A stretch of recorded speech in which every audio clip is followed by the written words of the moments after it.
지금부터 남친을 짜증나게 하는 방법 5가지 한번 알려드릴게요.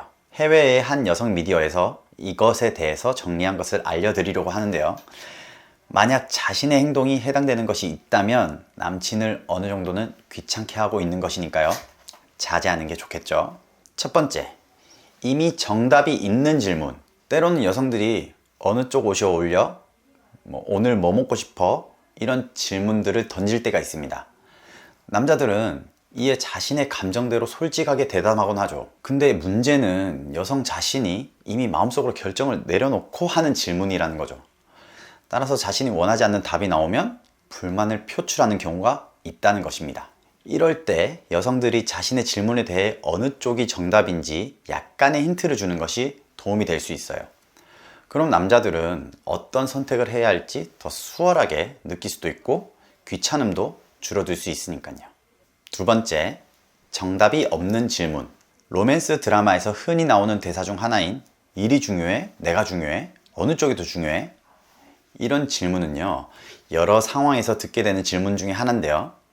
이런 질문은 남성들에게 굉장한 어려움을 줄 수 있다고 합니다. 이런 질문을 받을 때 많은 남성들이 이 질문에 대해 정말 일과 여자친구 중 하나를 선택하는 경향이 있습니다. 근데 사실 이런 상황은 실제로는 정답이 없는 질문입니다.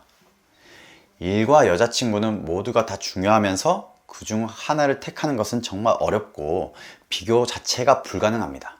우리는 여자친구가 원하는 답을 분명 알고 있지만 일이라고 답한 남성 입장에서는 그 후에 여자친구의 반응에 따라 피곤하게 느낄 수 있을 것 같습니다. 세 번째, 주제를 알 수 없는 이야기. 여성과 남성 간의 의사소통 스타일의 차이는 매우 일반적인 현상입니다. 여성은 보통 자세하고 상세한 이야기를 좋아하는 경우가 많고 남성은 간결하고 요약된 정보를 선호하는 경우가 있어요. 여성이 주제와 이야기가 끝이 보이지 않을 정도로 길게 말하면 남성들은 그것을 다 듣지 못하고 귀찮아할 수 있습니다. 예를 들어서 여성이 다양한 인물들을 들어가면서 직장 생활에 대한 불만을 이야기하기 시작했는데 다 듣고 보니까 결국 진짜 불만은 출퇴근 시간이었던 거죠. 이렇게 주제가 파악이 어렵거나 이해하기 어려운 긴 이야기의 경우에는 남성들이 귀찮다고 느낄 수가 있겠습니다. 네 번째, 허세 부리는 행동. 여자친구가 어떤 모임에 함께 가자고 제안한 뒤에 남자친구의 머리부터 발끝까지 모두 신경 쓰면서 어떤 옷차림으로 어떻게 하고 가라 라고 하면서 세세한 지시와 요구를 하는 경우가 있습니다. 만약 여자친구가 명품 브랜드의 옷이나 정장을 꼭 입고 오라고 한다면 그녀가 당신을 더 잘 보이게 하고 싶은 마음에서 온 것일 수도 있습니다. 여자들도 자신의 남친을 잘 보이고 싶게 하고픈 여자의 마음을 전혀 이해할 수 없는 것은 아니고 어느 정도 이해할 수는 있습니다. 근데 지나치게 허세를 부리려고 하고 남자의 이미지까지 너무 좌지우지 하려고 들면 오히려 피곤해하거나 기분 나쁘게 느낄 수 있는 거죠. 다섯 번째, 오락가락하는 요구사항. 여성의 오락가락한 요구사항에 대해 이해하는 건 남성 입장에서는 힘든 일일 수 있어요. 특히 선물을 줘야 할 때 뭐 갖고 싶냐고 했는데 여자친구가 기억에 남는 것이 좋다라고 했다가 또다시 여행을 가는 게 좋다라고 하던지 여러 의견을 얘기한다면 남자친구는 도대체 뭘 어떻게 해야 하나 하고 고민하게 되고 이런 과정 자체를 귀찮아할 수 있습니다. 남성에겐 심플하고 단호하게, 남성의 성향은 보통 심플하고 명확한 것을 선호합니다.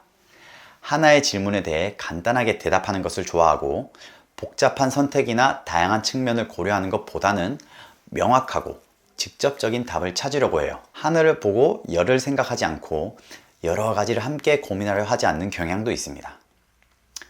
하지만 여성은 상황을 더 복잡하게 고려하고 감정과 다양한 측면을 함께 고려해서 응답하는 경향이 있습니다. 그렇기 때문에 하나의 질문에 대해 여러 가지 생각을 하게 되고 다양한 측면을 듣고 싶어 하는 거죠. 남성과 여성의 이런 차이점 때문에 소통이 어려울 때도 있습니다. 예를 들어 남성이 하나의 질문에 대해 여러 가지 선택지를 제시하면 귀찮게 느낄 수도 있고 반대로 여성은 하나의 답만 원하는 게 아니라 여러 가지 생각을 듣고 싶어 하는 경우가 많다 보니까 남자친구에게 원하는 수준의 시원한 답을 얻기도 어려운 거죠. 그러니까 남자친구의 입장을 감안한다면 말하고 싶은 것은 최대한 심플하고 단호하게 전달하는 것이 좋다는 겁니다. 그것이 서로 기분 좋게 소통할 수 있는 비결이에요. 지금까지 남자친구를 짜증나게 하는 방법 5가지에 대해서 알아봤는데요. 오늘 말씀드린 내용들 잘 참고하셔서 원만한 커플 사이 유지하시길 정말 진심으로 바라겠습니다. 저는 다음 시간에 또 다시 찾아뵙겠습니다. 감사합니다.